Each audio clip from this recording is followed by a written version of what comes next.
First, I would like to thank the SZISACON and ISM Mysore for giving me the opportunity to talk on this topic. So today I'll be talking on challenges in anesthesia for robotic surgery and how we do in our hospital. So I'll be covering the topic under the contents of introduction, robotic surgery why, Da Vinci system, and anesthesia challenges, which includes general issues and procedure specific issues, and in summary. So why robotic surgery? In the past 4 decades, one of the most important surgical advance has been the introduction of minimally invasive procedures. And robotic surgery is a further innovation designed to provide greater dexterity and precision to the patient. And they overcome several of the shortcomings of conventional laparoscopic techniques for the surgeons. So why robotic surgery is preferred? From the patient point of view, it is mainly due to reduced surgical trauma, improved cosmetic outcomes, reduced post-operative pain, shorter length of hospital stay, and rapid return to the normal activity. From the surgeon point of view, it is assistant independent stable video camera platform where the surgeon need not be dependent on the junior for holding the camera, and it provides a good 3-dimensional view of the surgical field and better ergonomics and ease to the remote site surgeries for the surgeons. And easier instrument manipulation, which duplicates the hand movements with high accuracy, providing all the 7 movements of the hand like up, down, right, left, and the rotational movements. However, robotic surgery for the anesthetist requires several innovation with respect to patient positioning and overall arrangement of the operative equipment and OT personnel, which go against the conservative anesthesia type care what we do. Hence, anesthesiologists should become familiar with these changes by learning the basic features of the robotic surgical system and requires the change of the anesthesia care technique to offer the better care to the patient. So in this lecture, I'll be talking on the commonly used Da Vinci system that is used in our hospital. So this is the Da Vinci surgical system where there is a surgical cart and the high 3-vision tower and a console. So the main component is the surgeon's console where the surgeon will be sitting and operating with a 3D monitor which is providing a 3D image of the operative site. So the surgeon will control the procedure with the hands and the leg movements with the instruments, and that will be executed in the robot. And the robot or the surgical cart has 4 arms. As you can see here, it has 4 arms. The one arm is for the camera, and the 2 arms depicts the surgeon's hands, and the 3rd one is used for the additional instruments if needed, either for suctioning or while doing continuous suturing or for any extra retraction if needed and all. And so these are the common robotic procedures that we perform, like urology procedures like prostatectomies, nephrectomies can be simple nephrectomies or complete radical nephrectomies, cystectomies. Gynecological procedures like myomectomy, it can be radical hysterectomy or plain hysterectomies. Abdominal surgeries like fundoplication, gastric bypass, hiatus hernia repair, abdominal and inguinal hernia repairs and rectal resections. Orthopedic procedures like knee orthoplasty. And there are also people doing cardiothoracic surgery, but we are not exposed to it still. So now I'll be talking on the anesthesia challenges, what we face during the robotic surgery. First and the foremost and most important challenge is the spatial restriction and no access to the patient at all. This is mainly due to the bulky equipment, and the anesthesiologist is not able to access the patient at all once the robot is docked and engaged till the robot is completely removed. So before starting giving the patient to the surgeon, any IV lines, which may be invasive lines, or IV lines for the use of the continuous infusions, monitors, and all the protective devices must be placed beforehand and should be secured completely to ensure that there is no kinking and displacement of the connectors. And many procedures require the operating table to be rotated away from the workstation with the robot positions over the patient head restricting the airway access. So a well-secured endotracheal tube with adequate breathing circuit extension is a must in these cases. So as you can see that the airway, how it is protected, and the invasive lines are nicely strapped to the hands so that there is no kinking of the lines and the protection of the endotracheal tube. So these are the pictures of our surgical procedures where you can see the restriction of the spatial restriction with the robot, where it is completely occupied on the patient, so there is no access for the patient anesthesiologist to read the patient in any aspect. Hence, the management of emergencies intraoperatively, including cardiac arrest, can be challenging because the robot is a serious imbedment. And so anesthesiologists must be able to detect the problems whenever happens at the earliest and to be able to act immediately. And the operative team also should be familiar with an emergency drill that allows the removal of the robot, and in an emergency, if there is any vascular injuries, the surgeon should be familiar to and the things should be easily available to open the or to convert into the open surgery. Next challenge is ensuring the complete immobility of the patient during the surgery.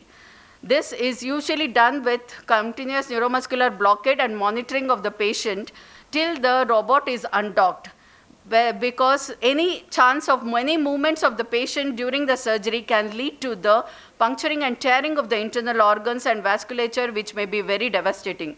So this is, we usually do it with volatile agents and continuous intravenous infusion of injection cisatracurium at rate of 1 to 2 micrograms per kg per minute and fentanyl at 1 to 2 micrograms per kg per hour. Next challenge is with the patient positioning for surgery. Depending on the type of surgery, patient positioning is more extreme than in the laparoscopic or conventional surgery that we use. It may be lateral, or it may be lithotomy position, or it may be Trendelenburg position. So extreme positions, normally we use about 10 to 15 degrees of tilt, especially in Trendelenburg position in the normal laparoscopic and the conventional surgeries. But in case of robotic surgery, they will need a steep Trendelenburg position, about 30 to 45 degree head down tilt, which especially in neurology, gynecology and colorectal surgeries. These extreme positions increase the risk of patient sliding off the operating table, thus making the use of the restraining devices inevitable with adequate padding. So while positioning, the common peripheral nerves that are at risk and to be monitored are the brachial plexus, common peroneal nerve, sciatic nerve, lateral femoral nerve, and obturator nerve. So these nerves are at the chances of injury and has to be padded adequately.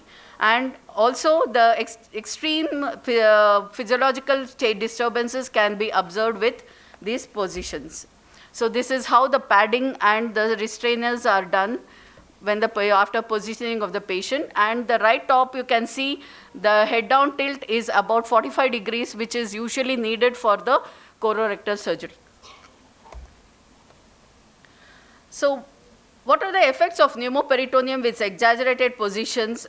And usually these surgeries are of long duration, so they cause lot of physiological changes on ventilation and hemodynamics. So these adverse effects of pneumoperitoneum, steep Trendelenburg position and lithotomy are all additive, but usually they are well tolerated with the patients.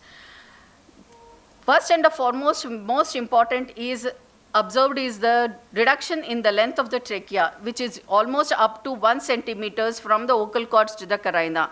So hence, any patient has to be checked with the ET tube position once the patient is positioned for the surgery before docking of the robot. Respiratory compliance is reduced as a result of cephalad displacement of the diaphragm, and there is increase in pulmonary blood volume and gravitational force of the mediastinal structures. So all these causes reduction in FRC and increase in VQ mismatch. So this reduced lung compliance causes increase in inspiratory pressure with an increased risk of barotrauma, which is exaggerated with the chest binders that are used to secure the patient from falling. So to minimize the adverse effect of this pneumoperitoneum and steep Trendelenburg position, the following strategies we use. That is about tidal volume of 6 to 8 ml with PEEP pressures of 4 to 7 centimeters, or you can use sometimes we use pressure controlled ventilation, or we can change into IE ratios of 1:1 or 2:1 depending on the patients how they tolerate. So all these changes has to be done before giving the patient to the surgeon to dock the robot, so that all the ventilatory parameters are correctly managed. Coming to the hemodynamic components, the pneumoperitoneum with steep Trendelenburg positions, as we all know, that increases the mean arterial pressure, systemic vascular resistance, central venous pressure, and pulmonary capillary wedge pressure. But these are little more in robotic surgeries. And in patients with myocardial functions, increased myocardial functions, the increase in preload causes may precipitate cardiac failure. So all these are patients at risk with myocardial dysfunction has to be managed so that the inotropes or vasopressors, which all you need to be used intraoperatively, should be connected to the patient beforehand giving the patient to the surgeons. So there is increased risk of cardiac arrhythmias, particularly bradycardia, due to the reflex increase in vagal tone due to peritoneal stretch is common in robotic surgeries. And the treatment is stop insufflation, wait for some time, and administer atropine, and slowly after taking the patient to the deeper planes of anesthesia, you can continue with the procedure. Next challenge is with the fluid management. In these cases, liberal fluid therapy increases the risk of head neck edema because of the longer duration of surgeries and steep Trendelenburg positions that is needed. Hence, airway edema increases the risk of postoperative respiratory complications where many patients may need reintubations. Hence, the assessment of swelling of the face, upper airway, include chemosis, should be undertaken prior to extubation, which can be done with cuff leak test, and wait for the patients, ventilate for the patients for some time, and then you can assess the patient and then extubate. The cerebral edema is challenging to be managed, which may delay the awakening and confusion in the postoperative period if the surgery is for longer duration. And it is suggested that intravascular fluid intraoperatively should be restricted to less than 2 liters, and cautious IV fluid is recommended in patients where we are using the irrigation fluids intraoperatively. So additional fluids may be administered according to the need postoperatively depending on the patient's volume status. Temperature management. Hypothermia is very common in these procedures due to the prolonged pneumoperitoneum with dry cold gases and the longer duration of surgeries. Temperature monitors have to be put beforehand before giving the patient to the surgeons, and adequate covering of the exposed areas with soft cotton roll and adequate padding should be done beforehand, which prevents hypothermia. We use warm IV fluids, and fluid warmer has to be used to prevent hypothermia. Next is the pain management. Pain management is with multimodal analgesia approach. We commonly use procedure-specific plain blocks where we use abdominal blocks like tab block, rectus sheath blocks, interscalene blocks, blocks for the management of anesthesia. And sometimes when the procedure is longer with longer dissection with the difficult cases, we use opioid-based neuraxial blockade, which is mainly used intraoperatively, and postoperatively we would like to avoid it because we need the faster recovery of the patients. The common injuries that are seen is the ocular injuries in these cases, and in them most common is the corneal aberration. The others are chemosis, conjunctival edema, and ischemic optic neuropathy. This can be avoided by good eye ointment and protective coverings, which may be placed over the eyes properly, as you have shown in the figure. And restrictive fluid therapy may minimize the risk of most of the ocular complications. Intraoptic neuropathy is usually associated with long operative time, increase in PaCO2. Hence, maintaining normocapnia is very essential. The other things which are to be cautious is gas localization, which is common in long-standing pneumoperitoneum in cases of prostatectomies, where venous air embolism is due to the transection of deep dorsal venous complexes. and extension of insufflated gases to the pneumothorax and pneumomediastinum has to be observed. And subcutaneous emphysema is also very common, which is usually self-resolving and may be intraoperatively associated, and postoperatively it will be associated with hypercapnia. In such cases, ventilation should be continued until hypercapnia is corrected. Deep vein thrombosis is the most common problem that is faced. That is due to the increased reduced lower limb venous flow due to compression of the inferior vena cava and the iliac vessels. This prophylaxis prevents in DVT, and postoperatively also it has to be continued with the TED stockings and the DVT pumps. Gastric regurgitation is mainly due to the steep Dendelberg position and the pneumoperitoneum, which can be avoided by gastric emptying. So in summary, this is how the anesthesia goes. Preoperatively is with the multidisciplinary approach and identifying the patients who may give the risk to the procedure. Induction is with the regular induction, and ET tubes lines are to be secured before handing over the patient to the surgery. Maintenance is with good support to the patient positions and by continuous intravenous infusions to avoid any movements.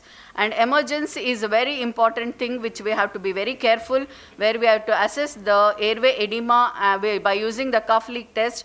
Sometimes we may have to overnight ventilate the patients and give dexamethasone to prevent the airway edema.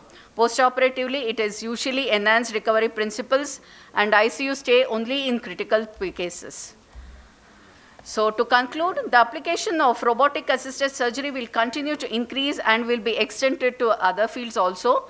So anesthesiologists should stay updated with the latest surgical trends and be ready to provide better anesthesia care for patients undergoing robotic anesthetic surgery assisted. Thank you.